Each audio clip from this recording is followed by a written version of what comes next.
My parents adopted me after their first son vanished. I found a hidden confession. My father didn't lose his son, he abandoned him. The letter's still in my hand. The paper is old, softened by time. The edge is yellowed like a smoker's teeth. It feels fragile, like it might disintegrate into dust and lies if I squeeze too hard. My father's handwriting, a tight, controlled cursive I've seen my whole life on birthday cards and checks, fills the page. But these words are from a stranger, a monster who wears my father's face. I'm sitting on the floor of the attic, surrounded by 30 years of forgotten things, and the only thing I can hear is the frantic bird-like flutter of my own heart. The air's thick with the smell of cedar and decay, but I feel like I'm suffocating. I found it by accident. Mom had asked me to find the old box of Christmas ornaments, the ones from her childhood. It was supposed to be in the big steamer trunk under the eaves. As I was pulling out dusty boxes of photo albums and old baby clothes, Leo's baby clothes, I realized now with a sick lurch in my stomach. My knee knocked against the loose floorboard. It was barely noticeable, but in the quiet of the attic, the hollow sound it made was like a gunshot. Curiosity is a funny thing. It can feel like a calling. I pried it up with my fingers, nails scraping against the splintered wood, and found a small tin box tucked inside. It wasn't locked. He must have thought the floorboard was enough. For 22 years, Leo has been a ghost in our house. Not a scary one, but a sad, revered one. The story was our family's founding myth. My parents, David and Sarah, had a beautiful, bright-eyed boy named Leo. When he was 5, they went to a crowded state fair. They turned their heads for a second, just 1 second, and he was gone, vanished into the throng of people. They searched for years. Police reports, private investigators, posters that faded on telephone poles. Their grief was a tangible thing, a permanent piece of furniture in our home. They adopted me 3 years later, a broken-hearted couple looking to fill a void. I was never a replacement, they always said, but a second chance at happiness. I believed them. I loved them for it. I can hear them downstairs right now, the low murmur of the television, the clink of my mom's teacup against its saucer. My dad just laughed at something on the screen, a deep, familiar rumble that has always made me feel safe. Safe. The word tastes like ash in my mouth. I looked down at the letter again, my eyes snagging on a phrase. He was not the son we told people he was. He was a splinter, a shard of glass in the heart of our family, and the only way to save the whole was to remove the piece that was doing the damage. It talks about his rages, about a darkness in him they couldn't control. It calls the state fair a gift, an opportunity, a crowd to swallow a mistake. The confession isn't a plea for forgiveness. It's a justification, a cold, calculated explanation of a necessary severing. He writes about driving away, about not looking back, about the relief that washed over him as the fairground shrank in the rearview mirror. He talks about my mom, about her silent agreement, her tears that weren't for the loss of her son, but for the necessity of the act. My mom. Down there humming along to the theme song of some sitcom, a woman who let her husband abandon their child on the side of the highway disguised as a carnival.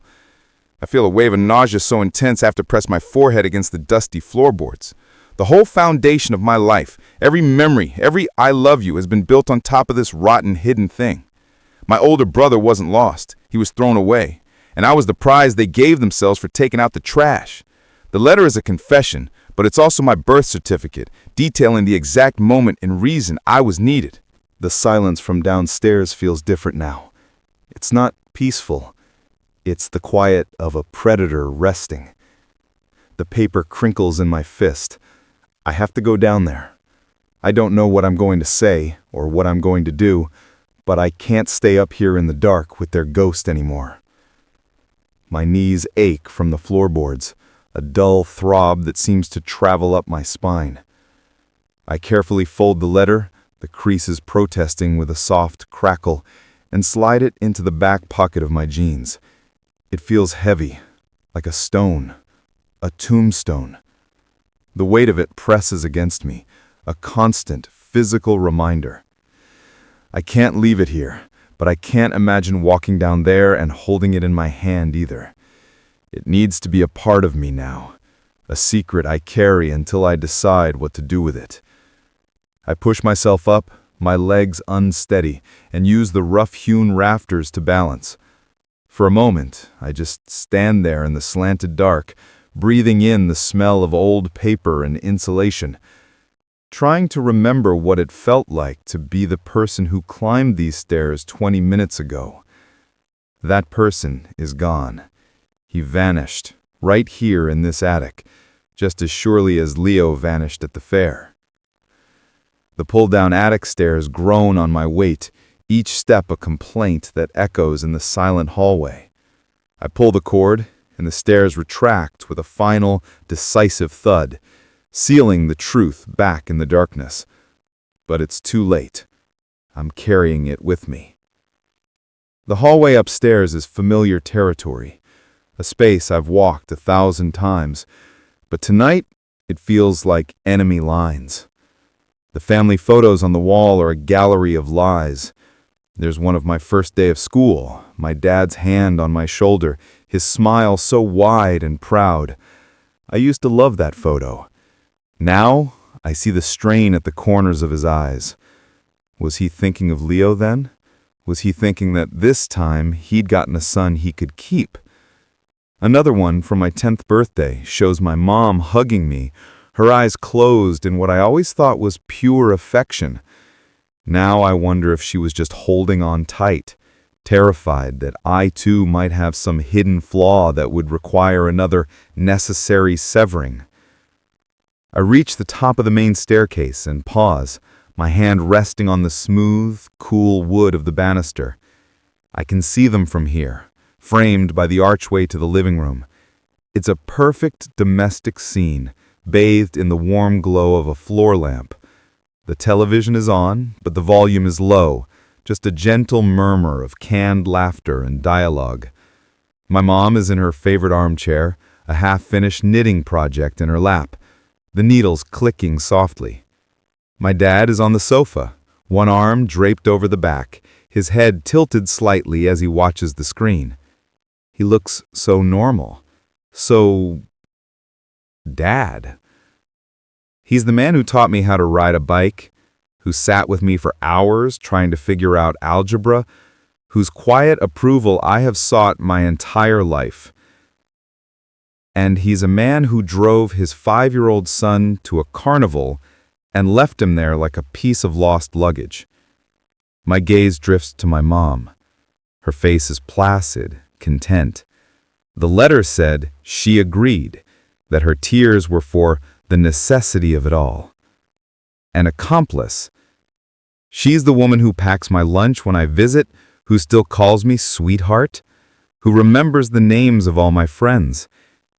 Every year on the anniversary of Leo's disappearance, she leads us in a moment of silence. She lights a single white candle, and we all stand there, heads bowed, honoring the memory of the lost boy. The lost boy they discarded. It was all a performance, a macabre piece of theater staged for an audience of one, me. To reinforce the myth, to ensure the replacement son understood the depth of the tragedy he was healing. My stomach churns. I feel like a fraud, wearing a dead boy's clothes, sleeping in a house bought with the currency of his absence. My father shifts on the couch, and his eyes find me, lingering at the top of the stairs. A smile touches his lips, easy and automatic. It's the same smile from the photograph. "Hey, bud, you find the ornaments?" he asks, his voice the same warm, deep timbre it has always been, the sound of safety, the sound of home. The word bud hits me like a physical blow, and all the air rushes out of my lungs. It's too normal. It's too kind. It's a lie, spoken so casually from the mouth of the monster who wrote that letter. My paralysis breaks. I take a step down, then another, my feet moving on their own. The weight of the letter in my pocket feels like it's pulling me downward, an anchor dragging me to the bottom of this. They both watch me, their expressions shifting from casual warmth to mild curiosity. My mom sets her knitting aside. "Is everything okay, honey? You look pale." I reach the bottom of the stairs and walk into the living room, stopping in the middle of the rug. The canned laughter from the TV feels obscene. I look from my father's face to my mother's, searching for a crack in the facade, a flicker of the truth. I find nothing, just two loving parents concerned about their son. I clear my throat, my voice sounding rough and alien to my own ears. "I've found something else," I say. My dad's smile tightens just a fraction. "Oh, what's that?" I take a breath, the question that has been screaming in my mind finally forcing its way out. "I was just wondering, what was the name of that state fair?" The question hangs in the air between us, heavy and strange. The canned laughter from the television suddenly sounds jarring, a relic from a different reality. My father's smile doesn't drop so much as it congeals, freezing in place. My mother's brow furrows, a small, worried line appearing between her eyebrows. She looks from me to my father, her head tilted like an animal sensing a predator it can't see. It's my dad who speaks first, his voice carefully neutral, all the previous warmth gone. It's the voice he uses when he's negotiating a contract, flat and unreadable. "The state fair? That was a long time ago, Daniel. What makes you ask about that?" He doesn't look at me, but at a spot on the wall just over my shoulder, as if calculating angles and possibilities. He's buying time. He's trying to figure out what I know. My mother, on the other hand, looks directly at me, her eyes wide with what seems like genuine confusion. "Honey, I honestly don't think I could remember the name if I tried. It's all such a painful blur." A blur. The word is perfect. A soft, fuzzy-edged lie to cover a memory that must be as sharp as broken glass. Her hand flutters to her chest, a gesture of practiced fragility. She's playing the part of the grieving mother, the one whose trauma is too deep to access. But I see the flicker of panic in her eyes as she glances at my dad, seeking a cue. I'm not just asking a question. I'm testing the foundations, and they're both feeling the tremor. I keep my own voice steady, a feat that takes every ounce of my concentration. My heart is a frantic drum against my ribs. I was up in the attic, going through some old boxes, found some newspaper clippings. They called it the Midway Carnival. Does that sound right? The name hits the air and lands with a dead thud. Midway Carnival. The name my father used in the letter. A detail that was never in the police reports or the sanitized stories they told me. This is the first piece of bait, the first sign that I've been somewhere I shouldn't have been. My dad's jaw tightens almost imperceptibly. He slowly, deliberately, reaches for the remote on the coffee table and presses the power button. The television screen goes black, plunging the room into a thick, expectant silence, broken only by the hum of the refrigerator from the kitchen. The warm lamplight that felt so cozy moments ago now feels like an interrogation lamp, casting long, distorted shadows on the walls. He finally meets my eyes, and the man looking back at me isn't my father. Not the one I know. This man is cold, guarded, and dangerous. "Where exactly did you find those clippings?" he asks, his voice low. "In a box," I say, my own voice sounding thin, "with old tax returns. I don't mention the loose floorboard. I don't mention the letter. Let him wonder. Let him sweat." My mom's knitting has fallen from her lap onto the floor, the ball of yarn rolling a few inches before stopping against the leg of the armchair. She doesn't seem to notice. "Daniel, I think that's enough," she says, her voice trembling slightly. "There's no reason to bring all this up. It's upsetting." She's pleading with me, not for her own sake, but for his. She's trying to protect him, trying to protect the lie. The sight of her defending him, of them working in tandem to shut me down, extinguishes the last flickering ember of doubt in my mind. The nausea from the attic returns, a bitter taste in the back of my throat. They are a team. They have always been a team. I think it is upsetting, I agree, my gaze locked on my father. I think we should be upset. We never talk about him. We have a moment of silence once a year, and that's it. It's like he was a ghost even before he was gone. I take a half step forward, the floorboards creaking under my feet. I can feel the letter in my back pocket, a square of heat against my skin. It wants to be read. It wants to scream. My father rises from the sofa in one fluid, intimidating motion. He's taller than me, broader, and for the first time in my life I feel a primal flicker of fear in his presence. He's not angry, not in a loud, yelling way. It's something far worse. It's a cold, controlled fury, the kind that has made decisions like leaving a child on the side of a highway. "There is nothing to talk about," he says, his voice a low command. "It was a tragedy. End of story. You went upstairs to get ornaments, you didn't find them. Now go to your room." He dismisses me. After everything, after the truth I've unearthed, he treats me like a child who has misbehaved, who has broken a house rule. Go to your room. It's an order designed to put me back in my place, to reassert the reality he has so carefully constructed. But he doesn't realize that the boy who would have obeyed that order vanished in the attic an hour ago. I don't move. My feet feel like they've been nailed to the floorboards. The command hangs in the air, a relic from a power structure that no longer exists. Go to your room. It's so simple, so final. But the words just echo in the cavern that has opened up inside my chest. I watch him, this man who has shaped my entire world, and I see the absolute confidence in his eyes. He expects me to turn and walk up the stairs. He expects the fight to be over. He has no idea it's just beginning. A strange calm settles over me, the kind that comes after the worst has already happened. The fear is still there, a cold knot in my stomach, but it's been joined by a hard, unyielding certainty.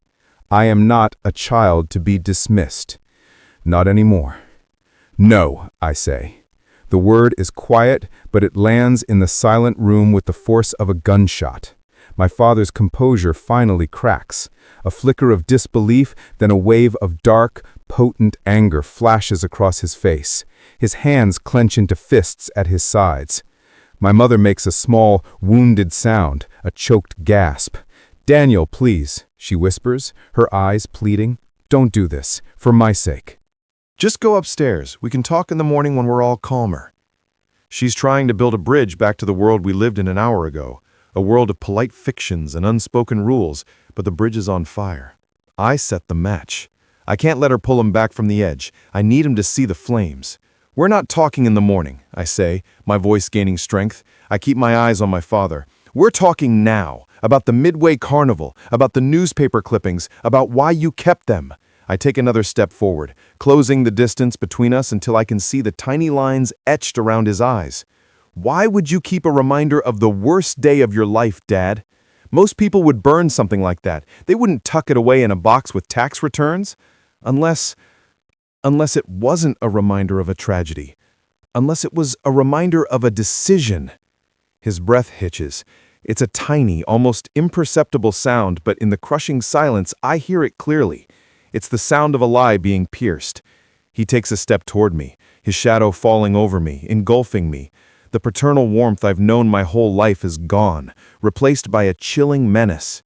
"You have no idea what you're talking about," he says, his voice a low growl. "You're a child who found a box of old papers, and you've invented a story. You're being disrespectful and cruel, and you are gonna stop. Now." He's trying to gaslight me, to make me believe that my own mind is the enemy, that the truth I'm holding is a fantasy. It's a powerful tactic, one that has probably worked 1,000 times before. But the words on the page were too clear, the ink too real. The letter in my pocket feels like a shield. Was I ask, my voice laced with a coldness that surprises even me. Or am I just the first person to ask a real question in this house in 20 years?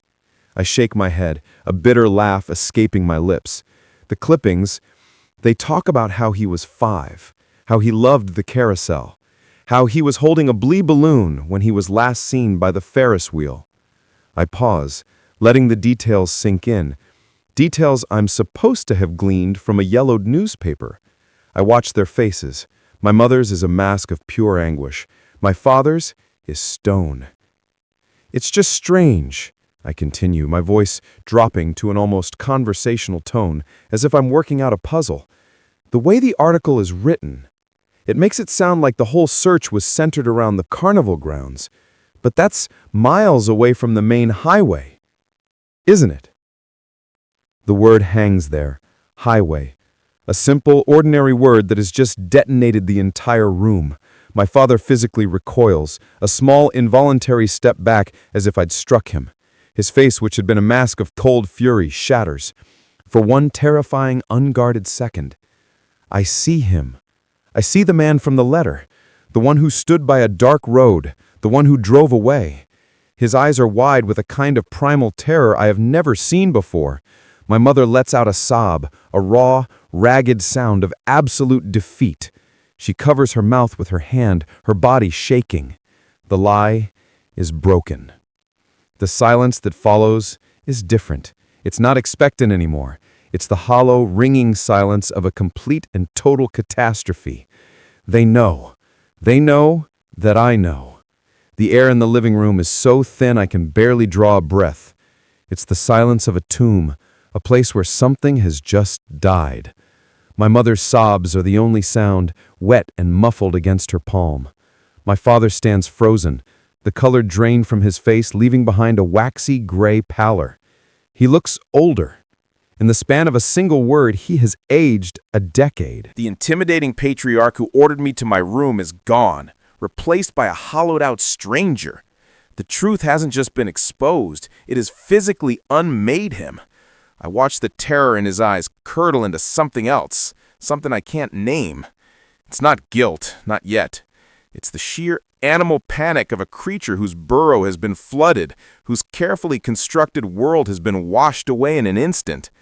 It's my mother who finally breaks. She lowers her hand, her face a mess of tears and disbelief. "How?" she whispers, the word barely a puff of air. "Daniel, how could you possibly know that?" Her question isn't a denial. It's a confirmation. It's the plea of the guilty, not for mercy, but for an explanation of how they were caught. She's not asking me to take it back. She's asking what ghost betrayed them. My own anger, which had been a clear, righteous fire, begins to feel complicated, muddied. I came down here for a fight, for a confession to be ripped from them. I didn't expect this total, immediate disintegration. I didn't expect to feel like the one holding the bomb after it had already gone off. "It doesn't matter how," I say, my voice steady despite the tremor in my hands. "I just do." My father makes a sound, a low guttural noise like he's been punched in the gut. He stumbles back and sinks onto the arm of the sofa, his body folding in on itself. The strength is gone from his limbs. He puts his head in his hands, his broad shoulders shaking. "We were trying to protect you," he chokes out, his voice distorted by his palms. "All of this was to protect you." The words are so absurd, so fundamentally twisted, that I almost laugh. Protect me? By building my entire life on a foundation of lies? By erasing a brother I never knew I had? He looks up at me, and the terror in his eyes is finally joined by a profound, bottomless sorrow. "You don't understand what he was like," he says, his voice cracking. "You couldn't possibly." This is it. This is the moment the story changes. He's not denying it anymore. He's trying to justify it. My mother moves to his side, placing a trembling hand on his back. She looks at me, her eyes pleading for an impossible understanding. "He wasn't like you, Daniel," she says softly, her voice thick with unshed tears. "He was difficult. From the very beginning, he never slept. He would scream for hours, for days. Nothing we could do could soothe him." She paints a picture of a life I can't imagine, a life inside these same walls that was a constant siege. She speaks of doctors who had no answers, of condescending relatives who blamed their parenting, of a bone-deep exhaustion that seeped into the very marrow of their marriage. They speak of him not as a memory, but as a force of nature that nearly destroyed them. My father takes over, his voice a monotone, as if he's reciting a story he's told himself 1,000 times in the dark. "He was violent. he says, not looking at me, but at a spot on the far wall. He break things. His toys, the furniture. He bit your mother once, so hard she needed stitches. He had no sense of danger. He'd run into the street, try to climb out of windows. We couldn't turn our backs on him for a second. It was years of living on a knife's edge every single day. He finally looks at me, his eyes swimming with a desperate need for me to see his truth. We loved him. God, we loved him so much it hurt, but we were drowning. Your mother wasn't eating. She was losing her hair from the stress. I was falling asleep at my desk at work. We were failing, and we were so alone. I stand there listening, the letter in my pocket, feeling heavier than ever. This isn't the clean, simple narrative of a monster abandoning his child. This is messy and ugly and filled with a kind of pain I hadn't accounted for. My righteous anger feels clumsy now, a blunt instrument in a room full of surgical wounds. They are confessing not just to a crime, but to a failure of love, a failure of endurance. They're telling me about the brother I never met, not as the smiling boy from the faded photograph, but as a storm that threatened to tear their entire world apart. I feel a flicker of something unwelcome, something I try to push down, a sliver of pity. It's a betrayal of the boy on the side of the road, and it makes me feel sick. My father lets out a long, shuddering breath, the sound of a man who has been holding it in for 2 decades. He looks at the floor, his voice dropping to a near whisper, pulling me into the final moments of his old life. That day, the carnival was supposed to be a good day, one last try to be a normal family, but it was the same. The screaming, the hitting. He threw his cotton candy at a stranger. He tried to run into the path of the carousel. He closes his eyes as if replaying the memory is a physical agony. On the drive home, he was out of control, unbuckling his seatbelt, kicking the back of my chair, trying to pull the wheel. I was screaming at him. Your mother was crying. And then he did it again. He lunged for the door handle while I was doing 60 on the highway. He almost got it open. In that second, my father says, his voice finally breaking into a sub, something in my head just snapped. He keeps his eyes closed, but the tears escape anyway, tracing paths through the gray stubble on his cheeks. I swerved. I pulled the car over onto the shoulder so hard the tires screamed. I couldn't breathe. It felt like my heart was going to explode out of my chest. All I could hear was this ringing in my ears and him still screaming in the back seat, kicking, thrashing. Your mother was begging me, "Richard, what are you doing? What's wrong?" But I couldn't answer her. I couldn't even look at her. All I could see was the open road ahead of us, stretching on for years, for a lifetime. And it was all just that. The screaming, the fear, the constant grinding terror that he was going to hurt himself or us. He finally opens his eyes and they are so vacant, so lost in that memory that I feel a chill creep up my spine. He's not in this living room anymore. He's on the shoulder of that highway 20 years ago. He says, "I got out of the car." His voice flat, devoid of emotion now, as if he surgically removed himself from the telling. I opened his door. He was still fighting, trying to hit me. I unbuckled him and he fought me then too. I had to pull him out. He was so strong for a 5-year-old, so full of rage. My mother makes a small, wounded sound like an animal in pain. She's staring at her husband, her face a mask of shared trauma. She lived this too. She was in that car. My gaze shifts to her and a new, terrible question forms in my mind. What did she do? Did she try to stop him? Her silence in this moment feels like an answer. My father continues, his eyes fixed on that spot on the wall again. I looked at him, and he didn't see my son. I saw the end of us. The end of your mother, the end of me. I saw a future of institutions and medications and locked rooms. I saw a black hole that was going to swallow us whole and leave nothing behind. It wasn't a thought. It wasn't a plan. It was just a certainty. A wave of it washed over me.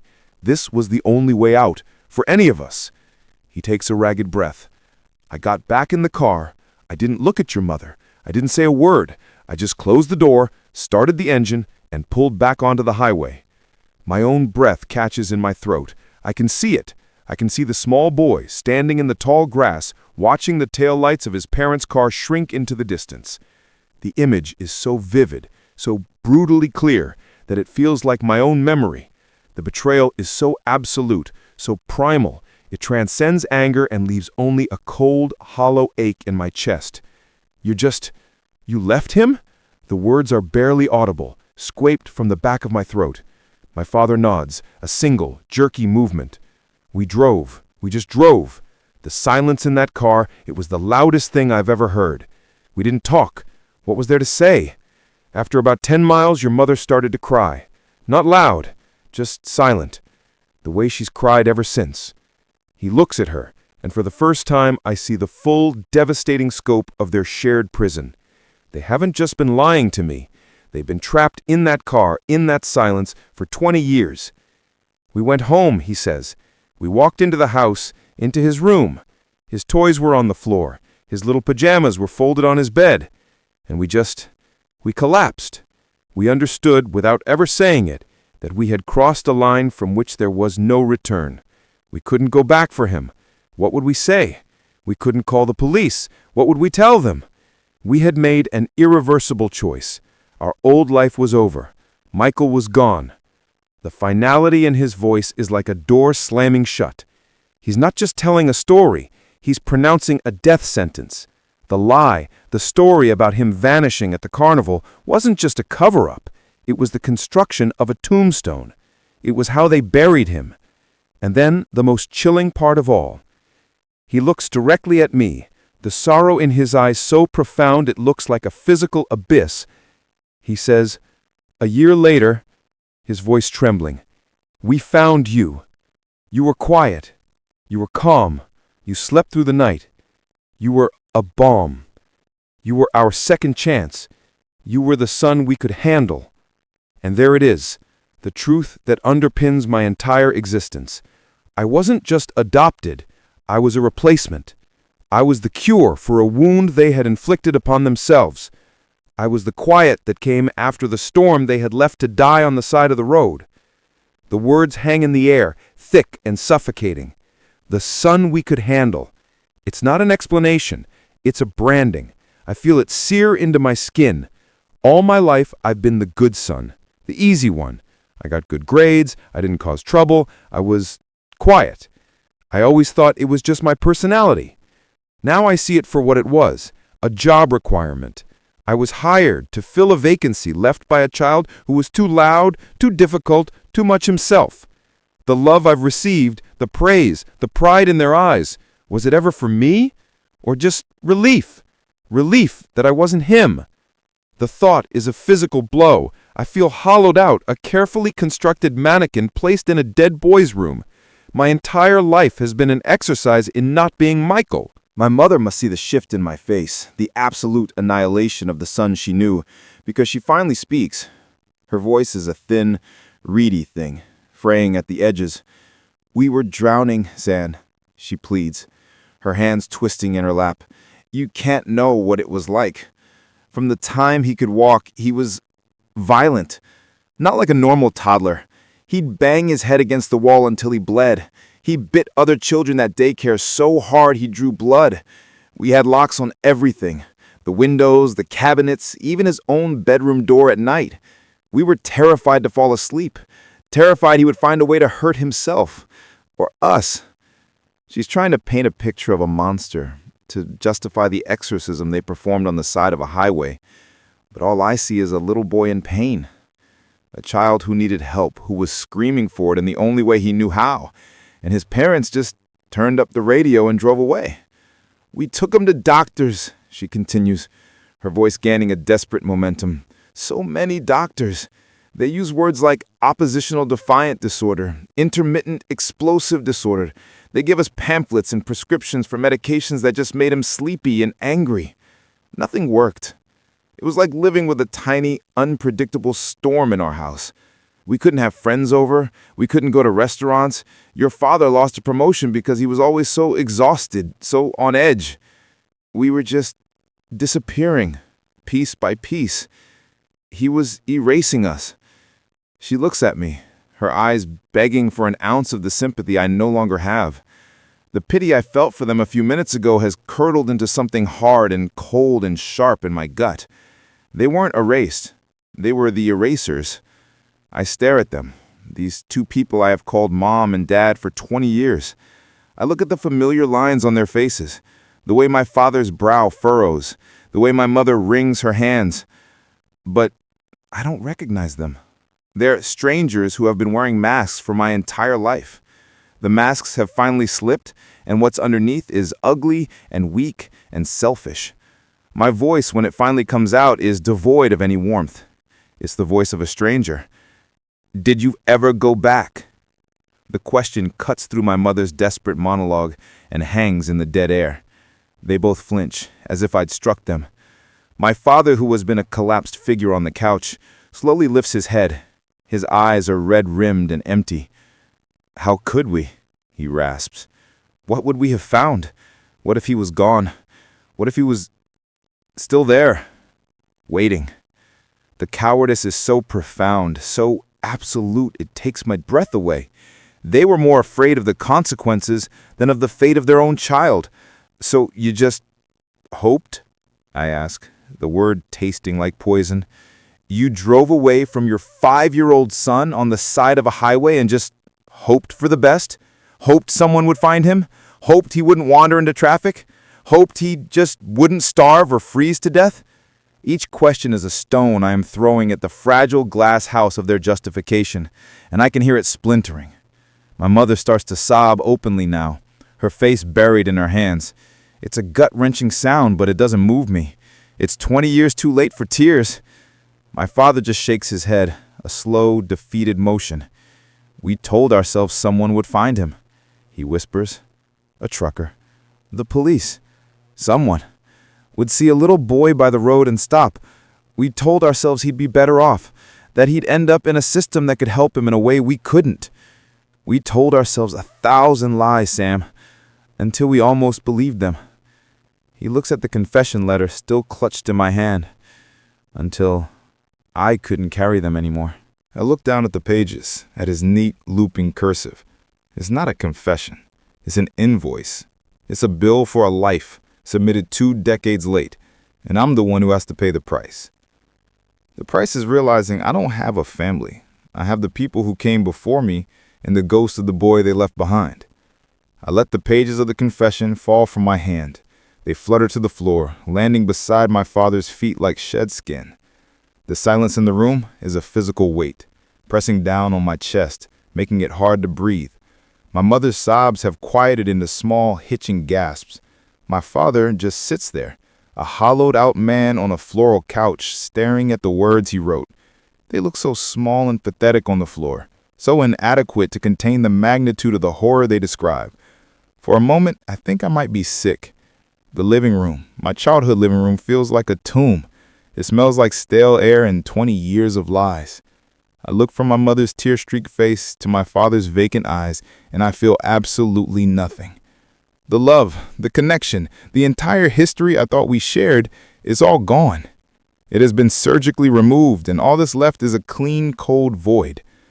I stand up. The movement is slow, deliberate. It feels like I'm moving through water. Their heads snap up, their eyes following me with a new kind of fear. Not the fear of a difficult child, but the fear of a judge. I am not your balm, I say, and my voice is gravel. It doesn't sound like my own. I'm not your second chance. I am the evidence of your crime. I don't wait for a response. I turn my back on them and walk out of the room. Each step up the stairs is a lifetime away from the boy who came down them this morning. I go to my room, Michael's room. I look around at the neat bookshelves, the posters on the wall, the tidy desk. It's a museum exhibit, The Life of the Good Son, a fiction. I pull a duffel bag from the back of the closet and start throwing things in. A few shirts, jeans, my laptop, the charger. I'm not packing a life. I'm packing an escape route. At the bottom of the closet, tucked away in a dusty shoebox, I find a small wooden toy car, its red paint chipped. It's too old to be mine. It has to be his.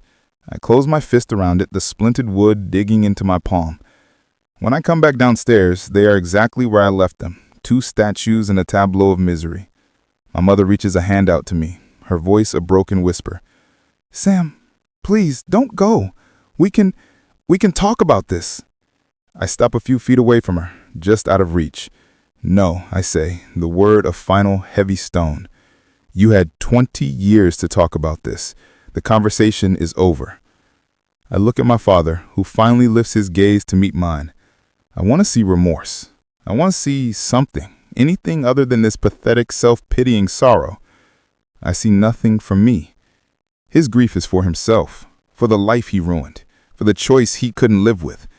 It was never about Michael, and it was never about me. It was always only about them. I hold up the little red car. I'm going to go find him, or find out what you did to him. It's not a threat. It's a promise. It's the first real purpose I've felt in my entire life.